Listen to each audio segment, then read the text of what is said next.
On a eu un plan blanc qui a été déclenché sans qu'on le voie venir. On a simplement reçu un message sur nos portables, plan blanc déclenché, et en moins de 3 minutes, on a eu un afflux de blessés relativement important.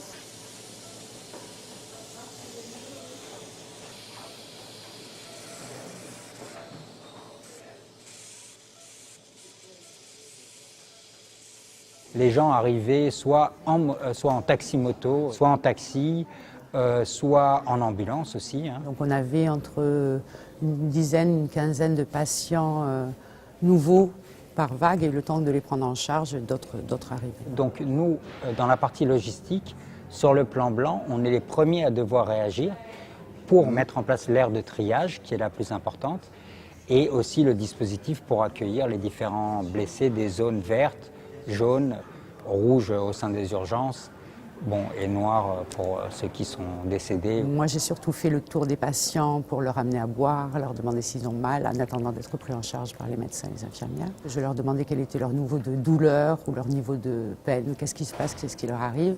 Après, c'est les médicaux qui deviennent vraiment les plus importants. Je m'occupais des patients avec des blessures facilement réparables, et surtout faire des attelles, faire des plâtres, dispenser le plus vite possible les patients qui étaient dans la zone verte. Quand on dit vert, on imagine que c'est juste rien. Et ça peut être quand même des plaies traversantes par balle, des fractures pas déplacées, des grosses plaies. Mais on est quand même dans un niveau de gravité, bien entendu. C'est pas rien, quoi. Voilà. Au début, il y a une foule qui se masse devant l'hôpital parce qu'elle accompagne les blessés. Elle est choquée par l'état des personnes, des blessés qui arrivent.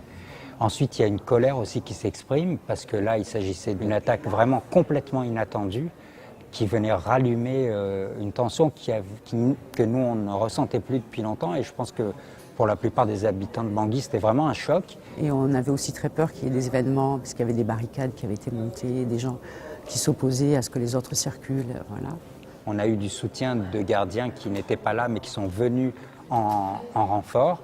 Et leur rôle est vraiment important parce que déjà, ils parlent sango, ils peuvent calmer, ils expliquent le rôle d'MSF, que tout blessé doit être soigné, quel que soit son camp. Et ça, c'est vraiment important. Je pense qu'il y a une bonne compréhension de ça au sein de nos équipes. Il y a systématiquement des infirmières, des médecins, tout le monde qui est aux alentours. Et c'est vraiment des moments où on sent beaucoup la cohésion d'équipe. Ça reste des moments de beaucoup de tension, où tout va vite, on ne se rend pas compte. Il y a beaucoup d'adrénaline et en fait, on n'a pas le temps de penser à ce qui se passe.